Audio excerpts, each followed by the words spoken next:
What if the statue you carve carves you back? Matteo never expected his craft to lead him into a nightmare. But the moment he began chiseling the eyes of the saint, something sinister began to stir. Was it the wood, or something far darker?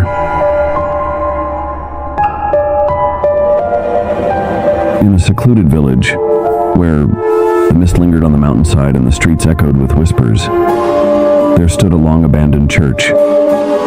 Its once grand exterior was now weathered by time, with cracks running through its stone walls. But deep within the church, a secret lay dormant, one that would awaken once again.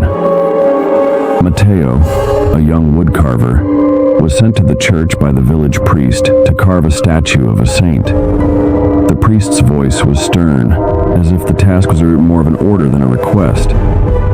Matteo, eager to prove himself, accepted without hesitation. He arrived in the church on a cold, foggy morning, feeling an inexplicable weight on his shoulders.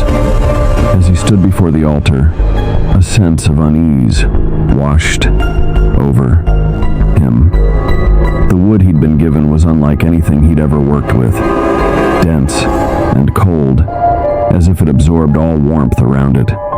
As Matteo's chisel cut into the wood, an unsettling chill swept through the room, causing him to glance over his shoulder. There was no one there, but the air, it felt thick, heavy with something he couldn't quite understand. With each stroke, it seemed the statue's eyes followed him, watching his every movement. By nightfall, the statue was nearly complete, but something about it felt wrong. Matteo couldn't shake the feeling that he wasn't alone. As the shadows deepened, he heard something, a faint whisper, like a voice from the deepest part of the earth.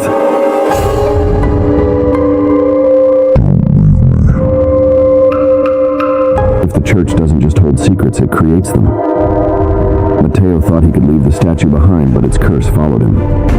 Now, every step he takes seems to bring him closer to a fate far worse than he could ever imagine. What happens when you can no longer tell where the statue ends and you begin? You won't believe what happens next. Stay tuned.